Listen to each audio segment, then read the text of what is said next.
नमस्कार। आज हम एक ऐसे विषय की गहराई में उतर रहे हैं जिसके बारे में हम सबने सुना तो है, कई लोगों के पास शायद ये है भी, लेकिन अक्सर इसकी बारीकियों को हम पूरी तरह समझ नहीं पाते। बीमा यानी इंश्योरेंस। हमारे पास इससे जुड़ी कुछ सामग्री है और हमारा मकसद है, मतलब इस जानकारी के आधार पर बीमा के असल कॉन्सेप्ट को खंगालना। ये कैसे काम करता है और भारत में इसके मुख्य प्रकार क्या हैं। अक्सर हम बीमा पॉलिसी खरीद लेते हैं, पर क्या हम वाकई समझते हैं कि पर्दे के पीछे ये जोखिम संभालने का पूरा सिस्टम चलता कैसे? चलिए आज इसी की पर्दे खोलते हैं। बिल्कुल। और बीमा देखिए महज एक फाइनेंशियल प्रोडक्ट नहीं है, ये अनिश्चितता से निपटने का एक सामाजिक और आर्थिक तरीका है, एक तंत्र है। इसे समझना सिर्फ पॉलिसी खरीदने से कहीं ज्यादा महत्वपूर्ण है मेरे ख्याल से। तो शुरुआत करते हैं बिल्कुल बुनियादी सवाल से। जो जानकारी हमारे पास है वो बीमा को जोखिम को कवर करने का एक तंत्र या मैकेनिज्म कहती है। ये सुनने में थोड़ा सा औपचारिक लगता है। आसान शब्दों में इसका क्या मतलब है? और ये जो जोखिम हस्तांतरण यानी रिस्क ट्रांसफर की बात होती है, ये असल में होता कैसे है? हाँ, तंत्र शब्द यहाँ काफी सटीक है, क्योंकि ये एक पूरी प्रक्रिया, एक पूरी व्यवस्था की ओर इशारा करता है। देखिए, हम सभी जीवन में ऐसे जोखिमों का सामना करते हैं जिन पर हमारा कोई कंट्रोल नहीं होता, जैसे कोई दुर्घटना, बीमारी, प्राकृतिक आपदा, यहाँ तक कि मृत्यु। ये सारी घटनाएं अप्रत्याशित रूप से बड़ा फाइनेंशियल नुकसान पहुंचा सकती हैं। बीमा इसी संभावित वित्तीय हानि के बोझ को किसी व्यक्ति या संस्था, जिसे हम बीमित या इंश्योर्ड कहते हैं, उससे हटाकर किसी तीसरे पक्ष पर डालने का एक औपचारिक तरीका है। आमतौर पर यह तीसरा पक्ष एक बीमा कंपनी होती है, जिसे बीमाकर्ता या इंश्योरर कहते हैं। तो जोखिम हस्तांतरण का मतलब हुआ अपनी संभावित वित्तीय तबाही का खतरा किसी और को सौंप देना, पर हाँ, एक तय कीमत पर। अच्छा, तो ये एक तरह से खतरे को आउटसोर्स करना हुआ। पर ये तीसरा पक्ष यानी बीमा कंपनी ये खतरा क्यों मोल लेगी? उन्हें क्या मिलता है इसमें? यहीं पर शायद प्रीमियम का कॉन्सेप्ट आता है ना? हमारे सोर्स में इसका जिक्र है। बीमाकर्ता ये जोखिम कोई परोपकार के लिए नहीं उठाता, ये एक प्रॉपर बिजनेस मॉडल है। बीमाकर्ता बीमित व्यक्ति से एक नियमित शुल्क लेता है, या कभी-कभी एक मुश्त रकम भी। इसे प्रीमियम कहा जाता है। यही प्रीमियम वो कीमत है जो बीमित व्यक्ति अपने जोखिम को ट्रांसफर करने के लिए चुकाता है। बीमा कंपनियां क्या करती हैं? वो हजारों लाखों लोगों से प्रीमियम इकट्ठा करती हैं। इस बड़े संग्रह मतलब एक पूल बन जाता है पैसों का।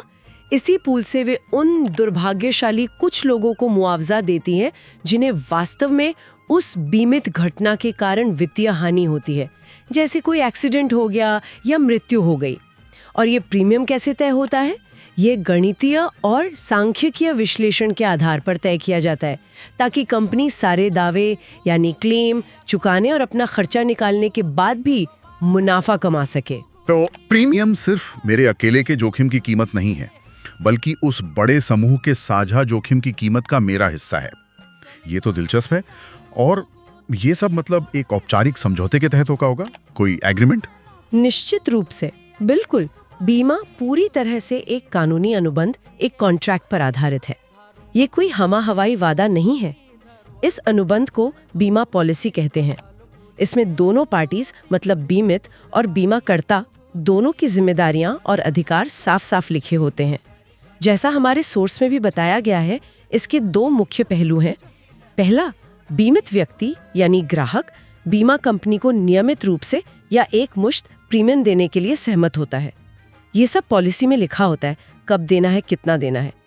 दूसरा, इसके बदले में बीमा कंपनी ये वचन देती है कि अगर कॉन्ट्रैक्ट में लिखी कोई खास घटना घटित होती है, जैसे कार का एक्सीडेंट, घर में आग या मृत्यु, तो वो बीमित व्यक्ति को या उसके नॉमिनी को एक तय रकम देगी या नुकसान की भरपाई करेगी। लेकिन यहाँ एक सवाल उठता है। लोग अक्सर शिकायत करते हैं या सुनते हैं हम कि बीमा कंपनियां दावा देने में आनाकानी करती हैं, या फिर कॉन्ट्रैक्ट इतने जटिल होते हैं कि समझ ही नहीं आते। क्या ये अनुबंध हमेशा बीमित के पक्ष में होता है? ये एक बहुत ही प्रैक्टिकल सवाल है और जायज भी। बीमा अनुबंध देखिए, असल में एक विशेष प्रकार का अनुबंध होता है। इसे उबरिमा फिदई कहते हैं लैटिन में, या अंग्रेजी में अटमोस्ट गुड फेथ। हिंदी में कहें तो परम सद्भाव का सिद्धांत। इसका मतलब ये है कि दोनों पक्षों से यानी बीमित और बीमाकर्ता दोनों से ये उम्मीद की जाती है कि वो एक दूसरे को सारी ज़रूरी जानकारी पूरी ईमानदारी से बताएंगे, कुछ छुपाएंगे नहीं।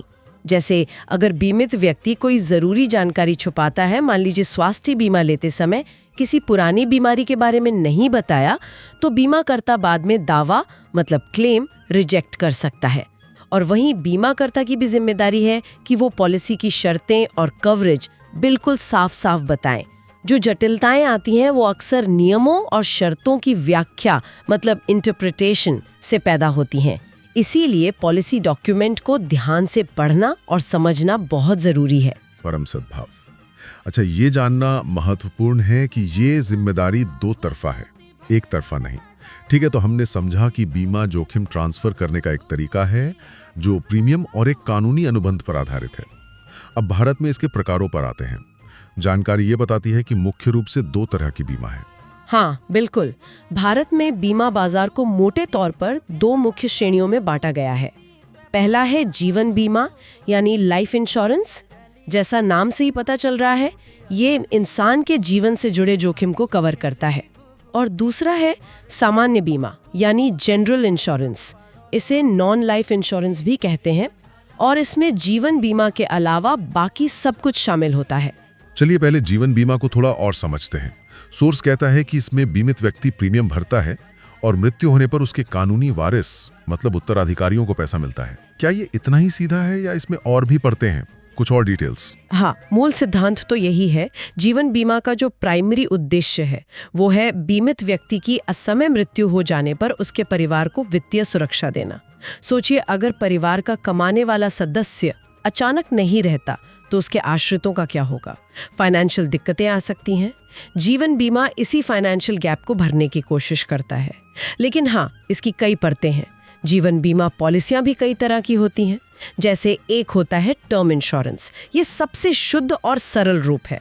आप एक निश्चित अवधि मतलब टर्म के लिए कवरेज लेते हैं, 10 साल, 20 साल, 30 साल। अगर उस अवधि के दौरान मृत्यु हो जाती है तो आपके नॉमिनी को पैसा मिल जाता है। अगर आप वो अवधि पूरी होने तक जीवित रहते हैं तो आमतौर पर कुछ नहीं मिलता।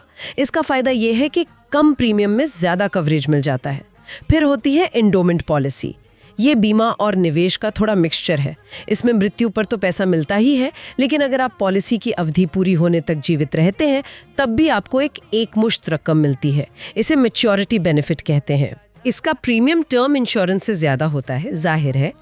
एक और है यूलिप, ULIP यानी यूनिट लिंक्ड इंश्योरेंस प्लान। इसमें बीमा कवर के साथ साथ आपका पैसा शेयर बाजार या बॉन्ड वगैरह में निवेश किया जाता है।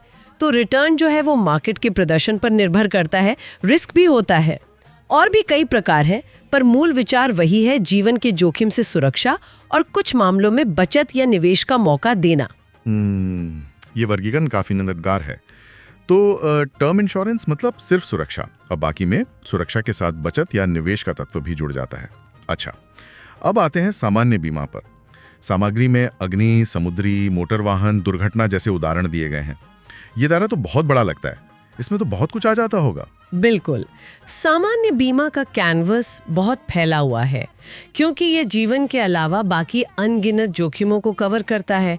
कुछ मुख्य उदाहरणों को थोड़ा खोलकर देखें तो जैसे मोटर बीमा, गाड़ी का बीमा। भारत में ये अनिवार्य है, कम से कम थर्ड पार्टी वाला कवर तो लेना ही पड़ता है। ये आपकी गाड़ी को एक्सीडेंट, चोरी, आग या बाढ़ जैसी चीज़ों से होने वाले नुकसान से बचाता है। और साथ ही अगर आपकी गाड़ी से किसी तीसरे व्यक्ति या उसकी संपत्ति को नुकसान पहुंचता है तो उसकी कानूनी देनदारी, लाइबिलिटी को भी कवर करता है। फिर है स्वास्थ्य बीमा, हेल्थ इंश्योरेंस। आज के समय में तो ये बहुत ही ज़रूरी हो गया है। ये बीमारी या दुर्घटना के कारण अस्पताल में भर्ती होने और इलाज के जो भारी खर्चे होते हैं उनको कवर करता है। इसमें दवाइयाँ, डॉक्टर की फीस, कमरे का किराया, ये सब शामिल हो सकता है। पॉलिसी पर निर्भर करता है। गृह बीमा यानी होम इंश्योरेंस, ये आपके घर के स्ट्रक्चर को और या घर के अंदर के सामान को आग, भूकंप, बाढ़, चोरी जैसी घटनाओं से बचाता है।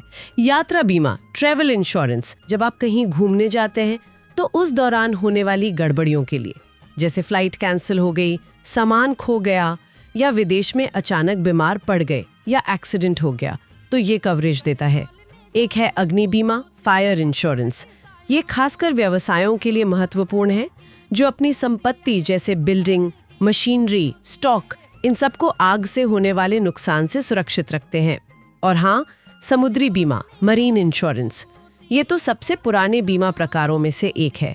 ये जहाज़ों को, नावों को और उनमें जो माल ले जाया जा रहा है, कार्गो, उसको समुद्री यात्रा के जोखिमों से बचाता है, जैसे जहाज का डूबना, कोई तूफान, चोरी वगैरह। ग्लोबल ट्रेड के लिए ये आज भी बहुत अहम है। ये वर्गीकरण वाकई दिखाता है कि बीमा कितने अलग अलग पहलुओं को छू सकता है। एक तरफ जीवन का वो मौलिक जोखिम है, दूसरी तरफ हमारी संपत्ति, हमारा स्वास्थ्य, हमारी यात्राएं, यहाँ तक कि व्यापार का माल भी। यहाँ ये वास्तव में दिलचस्प हो जाता है कि एक ही मूल सिद्धांत, प्रीमियम के बदले जोखिम का हस्तांतरण, कितने अलग अलग रूपों में लागू हो सकता है। आपने सही पहचाना, मूल ढांचा जो बेसिक आइडिया है वो वही रहता है, लेकिन हर प्रकार के सामान्य बीमा का अपना एक अलग सिद्धांत भी होता है कई बार। जैसे ज़्यादातर सामान्य बीमा जो है वो क्षतिपूर्ति के सिद्धांत पर काम करते हैं। प्रिंसिपल ऑफ इंडेमनिटी कहते हैं इसे। इसका मतलब है कि बीमा कंपनी आपको सिर्फ उतना ही मुआवजा देगी जितना आपका वास्तविक वित्तीय नुकसान हुआ है। आप बीमा से मुनाफा नहीं कमा सकते। उदाहरण के लिए, अगर आपकी 5 लाख की कार पूरी तरह नष्ट हो जाती है तो आपको अधिकतम 5 लाख ही मिलेंगे, या जो भी पॉलिसी की सीमा है, 10 लाख नहीं मिल सकते। जबकि जीवन बीमा में ऐसा नहीं है। वो एक तरह का लाभ अनुबंध है, बेनिफिट कॉन्ट्रैक्ट, जहां मृत्यु होने पर एक पहले से तय की हुई पूरी रकम का भुगतान किया जाता है। उसमें नुकसान का हिसाब नहीं लगाया जाता। यहाँ आकर्षक बात यह है कि बीमा कैसे हमारी बदलती ज़रूरतों और जो नए नए जोखिम आ रहे हैं उनके अनुसार विकसित होता रहता है। सोचिए, पहले साइबर बीमा जैसी कोई चीज़ नहीं थी, कौन सोचता था? लेकिन आज डिजिटल दुनिया के खतरों को देखते हुए ये एक अहम ज़रूरत बन गया है, खासकर कंपनियों के लिए। क्षतिपूर्ति का सिद्धांत बनाम लाभ अनुबंध। हाँ, ये एक महत्वपूर्ण अंतर है जिसे समझना जरूरी है। तो अब तक की चर्चा को अगर हम समेटें, बीमा एक अनुबंध है जहां प्रीमियम चुकाकर हम अपने संभावित वित्तीय जोखिम को बीमा कंपनी को ट्रांसफर कर देते हैं। भारत में ये मुख्य रूप से जीवन बीमा यानी जीवन के जोखिम के लिए और सामान्य बीमा यानी अन्य जोखिमों जैसे संपत्ति, स्वास्थ्य, दुर्घटना वगैरह के लिए इसमें बटा हुआ है। और हर प्रकार के अपने नियम और सिद्धांत हैं। तो इसका सब मतलब क्या है? मतलब एक आम व्यक्ति के लिए इसका निचोड़ क्या है? निचोड़ ये है कि बीमा एक बहुत शक्तिशाली फाइनेंशियल टूल है। ये महज एक खर्च नहीं है, बल्कि ये अप्रत्याशित घटनाओं के जो फाइनेंशियल नतीजे हो सकते हैं उनके खिलाफ एक तरह का निवेश है, सुरक्षा में निवेश। ये हमें और हमारे परिवार को बड़े आर्थिक संकटों से उभरने में मदद कर सकता है। चाहे वो कमाने वाले सदस्य की मृत्यु हो, कोई गंभीर बीमारी का बड़ा खर्चा आ जाए या घर या गाड़ी को बड़ा नुकसान हो जाए, ये एक सुरक्षा जाल, एक सेफ्टी नेट की तरह काम करता है। और अगर हम इसे बड़ी तस्वीर से जोड़ते हैं तो बीमा पूरी अर्थव्यवस्था के लिए भी महत्वपूर्ण है। ये लोगों को और व्यवसायों को, एंटरप्राइजेस को जोखिम लेने का हौसला देता है। सोचिए, एक उद्यमी शायद नई फैक्ट्री लगाने से हिचकिचाएगा अगर उसे आग या बाढ़ से सब कुछ बर्बाद होने का डर हो। बीमा इस डर को कम करता है, जिससे आर्थिक गतिविधियां और इनोवेशन को भी बढ़ावा मिलता है। ये बैंकों को लोन देने में भी आत्मविश्वास देता है अगर संपत्ति का बीमा हो रखा हो। हाँ, ये बात सोचने वाली है कि बीमा का असर सिर्फ व्यक्तिगत नहीं है, बल्कि पूरे समाज और अर्थव्यवस्था पर पड़ता है।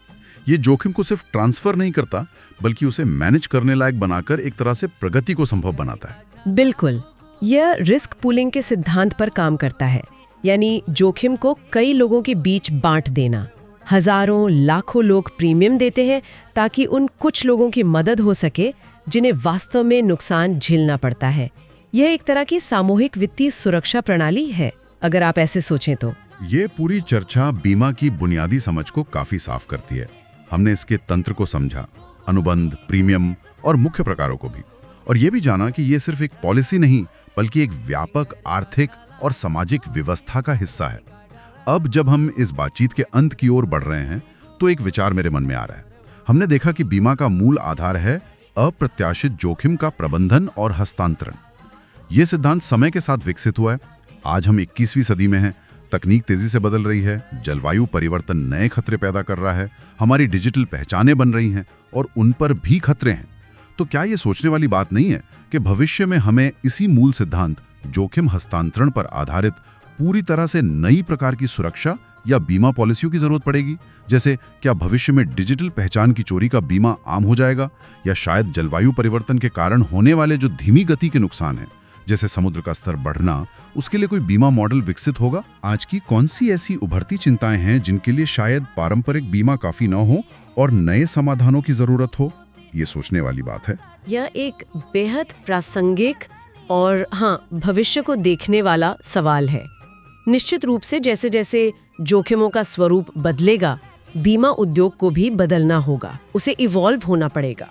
आनुवंशिक डेटा, जेनेटिक डेटा की गोपनीयता का जोखिम है, आर्टिफिशियल इंटेलिजेंस से जुड़े नैतिक और वित्तीय जोखिम है, गिग इकोनॉमी में जो लोग काम करते हैं उनकी आय की अस्थिरता का जोखिम है। ये कुछ ऐसे क्षेत्र हैं जहां बीमा के नए रूपों की कल्पना की जा सकती है और शायद जरूरत भी पड़ेगी। यह एक निरंतर विकसित होने वाला क्षेत्र है, इसमें हमेशा कुछ नया होता रहेगा। बिल्कुल। तो इसी विचार के साथ आज की इस गहन चर्चा को यहीं विराम देते हैं। उम्मीद है कि बीमा की एक गहरी समझ हमारे श्रोताओं के लिए जानकारीपूर्ण और उपयोगी रही होगी।